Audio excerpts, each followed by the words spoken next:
بسم الله الرحمن الرحیم. د نن مسله چې دا هغه د ډاکټر ذاکر نایک متعلق ته ځکه هغه دا هر طرف ته په پاکستان کې یو چرچه جوړه شوې ده، ځکه هغه پاکستان ته تشریف راوړی دی. نو د هغې په اړه باندې خبرې کوو چې آیا دا دی څوک او د تعلق د چا سره دی او د خدمات د کار څه دی، او ټولو نه لویه اهمه خبره دا ده چې د بیانات اوریدل پکار دي او که نه.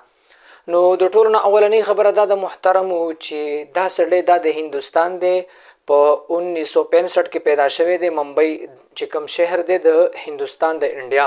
نو دا د هغه ځای اوسیدونکی او د هغه ځای قومیت لري، هلته پیدا شوی و. خو به هر حال د څه بنیادو په باوجود باندې داسې د تقابل ادیان په بنیاد باندې د ملک بدر دی او د باندې پابندي ده، دا په ملیشیا کې اوسیږي. یو خبره ده. دویمه دا د خدمات څه دي محترمو، او دا د څوک چې دا موږ چې ورته ډاکټر وایو، آیا دا عالم دی نه دی، مفتی صاحب دی که نه دی. نو محترمو دا خبره کلیر کټ یاد ساتئ، د ډاکټري کړي MBBS یې کړی و، دا لوی ډاکټر و.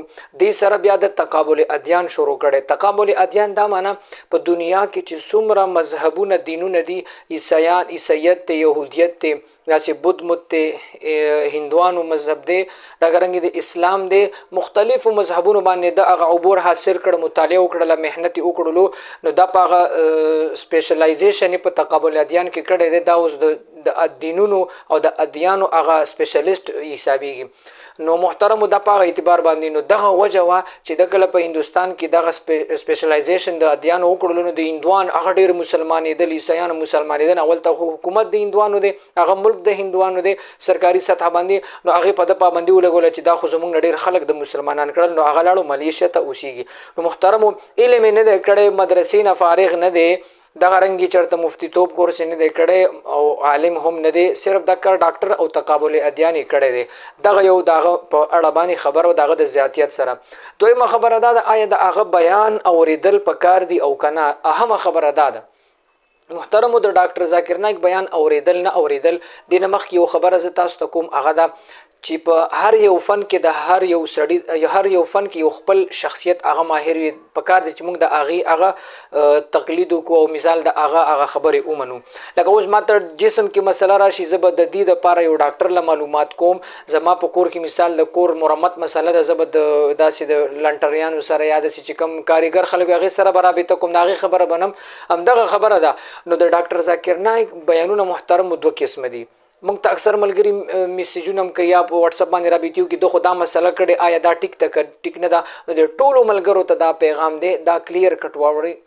د ډاکټر ذاکر نایک صاحب بیانونه دوه قسمه دي. یو هغه بیان دی چې هغه د دین د سربلندۍ دپاره دی، ډېر خلک مسلمانان کړل، او د اسلام د قرآن د حقانیت دپاره هغه لګیا دی په بین الاقوامي سطح باندې، په انټرنیشنل سطح باندې، په ځای په ځای مختلفو ملکونو کې د هغه پروګرامات دي او هغه روان دي. نو په دغه حال خدمت ته چې وګورو، دا ډېر لوی خدمت یې کړی.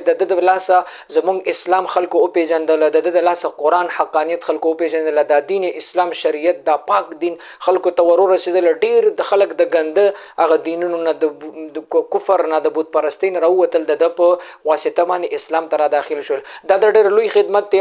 نو کله چې د ادیانو د دینونو د مذهبونو متعلق خبره راشي د دین باره کې چې آیا عیسیت یهودیت، نو په دې کې د بیانونه اوریدل دا ډېر مفید دي، دا چې سړی اوري دې ته فایده کوي. دا خو د هغه د کفر او د اسلام متعلق هغه بیانات دي. دویم د مسایلو باره کې، د فقهي مسایلو باره کې، روژه، مونځ، زکات یا د طلاق مسایل شو، داسې د نور د قرآن مجید د ختمونو باره کې، د تراویح متعلق دي. نو دې کې چې کوم دی محترمو، دې کې دا عالم نه دی، مفتی نه دی، نو دې خبرو کې دا چې دی لږ کمزوری دی. نو په دې کې به انشاءالله موږ د خپل علماو مسایل او د خپل مذهب هغه تقلید به کوو، هغه طرف ته به ځو. ځکه هغه د دې فن سړی نه دی چې هغه د فقهي کتابونو مطالعه کړي، هغه د مونځ مطالعه کړي برزیر باندې، هغه د روجي مسایل کتلی. نو په دې اعتبار سره هغه د څلور مذهبونه مطالعه کړي، دې اعتبار سره دغه مطالعه نشته. هغه په غټه سطح باندې د کفر او عیسیت او د مسلمان اسلام دې متعلق دغه مطالعه ده. نو چې موږ ته مسله راځي فقهي اعتبار سره، مونځ او داس اعتبار سره، دغه مسله کې یا زموږ د قرآن د تراویح متعلق، د طلاق متعلق، هغه به د خپل علماو نه اورو، په هغې کې به دغه بیان نه اورو، او نور د عیسیت او یهودیت په مقابله کې، د اسلام په مقابله کې دغه